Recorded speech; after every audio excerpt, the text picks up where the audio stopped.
Today's video is a look at the week ahead. We do this every week now, picking winners, picking treats, talk about the week prior, talk about world news, guys. Let's go.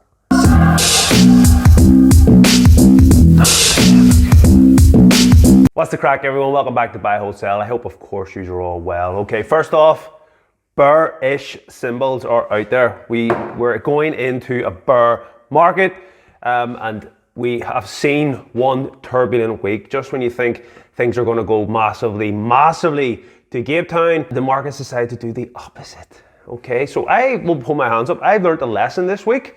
It's the first time trading where war, unfortunately, has been a major factor in the decision process, and I got caught up a bit in the news. Normally I ignore the FUD. We've talked about FUD on the channel before, especially when it comes to cryptocurrency. You're best just ignore it. There's always FUD, fear, uncertainty and doubt. And unfortunately, the Ukrainian situation, I went against the charts, I went against any logic, and I just listened to the news, and I tried my best to get many different news outlets for different coverage, for different perspectives.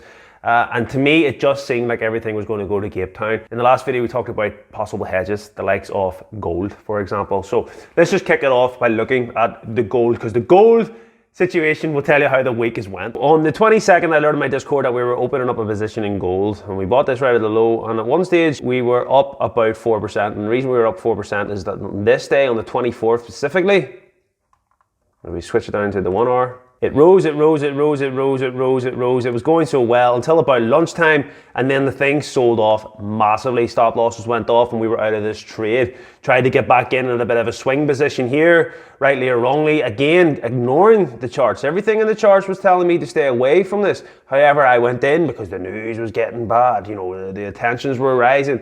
The war was breaking out.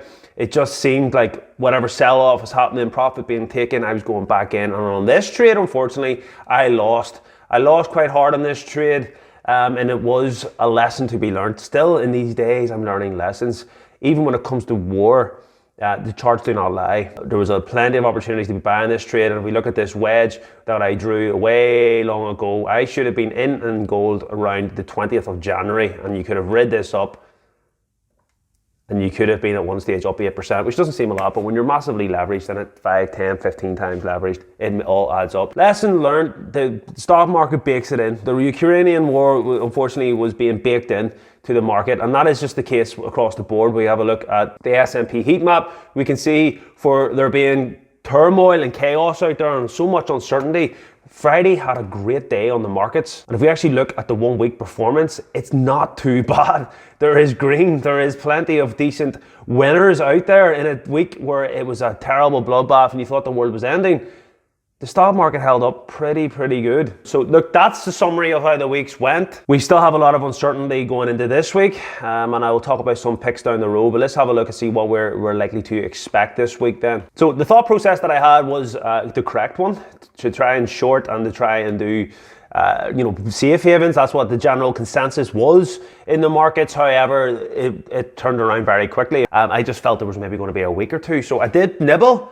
Didn't get as much money in as I would like on my long-term holds, so I'm kind of fingers crossed hoping that this is not the bottom. Going into the first week of March, Fed Jerome Powell is expected to testify before Congress on monetary policy ahead of the FOMC. You can see here asset classes the year to date. Oil is throbbing, commodities is throbbing, gold is throbbing, and we know that's throbbing because we are in a lot of the commodity sector, so it's not surprising to see that. We know Bitcoin is obviously taking a hard tanking, and the stocks has also been taking a hard tanking. Now, events calendar, here's the upcoming ones. We've got Lucid, keeping a wee eye on Lucid, just in that sort of space to see how they're competitively going, how their order book's looking. I've got a small enough position in SoFi, not a huge position, but I will have that, and unfortunately I am down on that, so I will be holding free earnings. With any pullbacks, I will be doubling down. I haven't doubled down this week on it, so I'm hoping for a lower price. The other one is Dollar Tree. You know my thoughts on Dollar Tree. That's going to be my hedge for the year ahead. I'm still in Albertsons. I closed my Dollar Tree.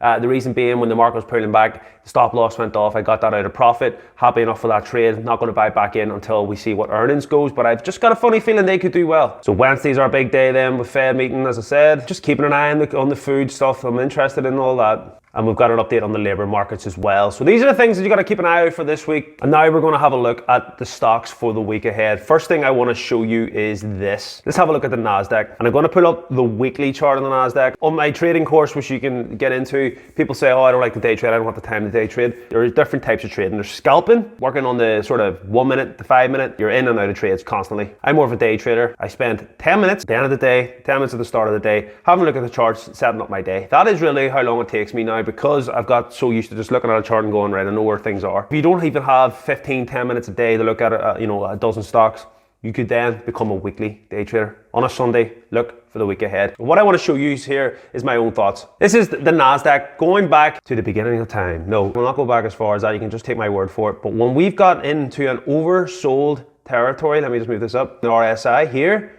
you can see here, it translates, let's move this bigger. You can see it translates to a rally. Massively oversold in the RSI, rally. And if you look, and I can go back further, you can see this is a bit almost down to the stage kind of where we are now. It went on a bit of a rally. Now what you're seeing on the weekly RSI on the Nasdaq, for example, is we are reaching this massively oversold territory. We're not there yet. As I said in my video last week, I'm going AMD over the next few weeks.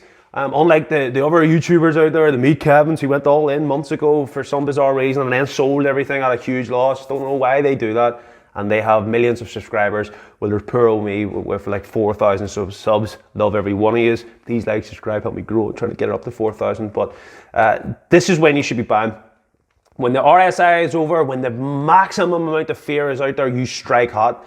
So this week, I'm going to be phasing in more money, and I'm going to keep a close eye on this. Now, I'm not going to go A and B. I've got nothing left. Because we could potentially fall quite a lot more.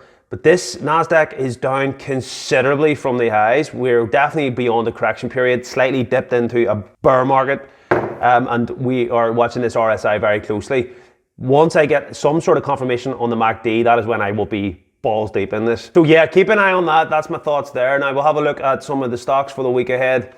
There's actually a lot, which is a great sign. It's been a long time since we looked at the watch list and went, okay, there's stocks looking good. Glencore, we've talked about it before, still looks good. It actually looks even stronger with the MACD crossing over. We'll say no more about that. AMD, I've actually all these crazy lines. I've done a wee bit more TA here. We can see we've had a falling wedge, up, falling wedge, up, and we're falling wedge, and it looks like we broke out of it just here.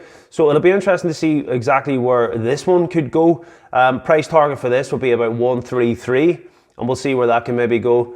Ford, falling wedge, breaking out of it. Interested to see where that goes. We're above our 180-day moving average, so I'm very interested in Ford. Hertz, buy symbols come in. We're about to go above our 180-day moving average. All their indicators are looking good, so I'll be keeping a close eye on Hertz. The Albertsons Dream, which I'm on, looks phenomenal. I might be adding to that position this week. Google, now this is my big boy. This is one of the big players in the space. Google is looking strong.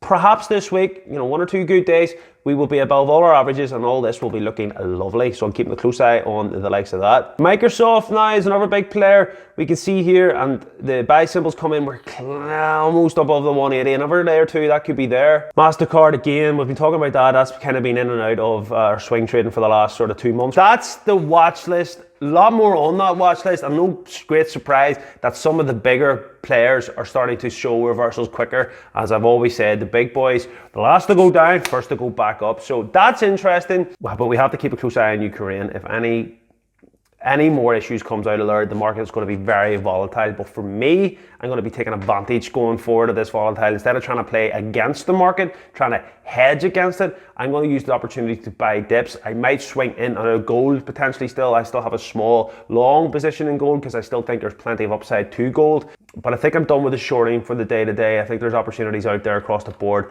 and I would rather be buying dips than trying to put money in to shorten. So that's my week ahead. I hope you're trading safe. Be very, very careful. Please don't be too fearful. If you're interested in learning what all this craziness means on the charts, the links are down there if you just want to get into the Discord. It seems to be at the moment every other day we're welcoming new people to the Discord, so you're all welcome, guys. Welcome to the elite, as always. We also have Craig from Vision Invest. Shout out to you, brother. Great take on the market today, mate. Thanks for keeping it real and transparent. Glad I took the course and join the Discord. Great community right here. We're going to do well while others are freaking the hell out. And I just said, cheers for that, man. You didn't need to do that. You're a great support. And he is a great supporter, but he bought me another coffee. I appreciate you, brother. And anybody likes to support in that way, feel free to do so. I will catch you in the next video. Tomorrow's video is going to be on ABML. I've noticed a very interesting pattern there, so stay tuned for that. Hit like, subscribe. Yeah. Coincidence. Yeah. Coincidence. Yeah. Coincidence. Something that happens by chance, I think not.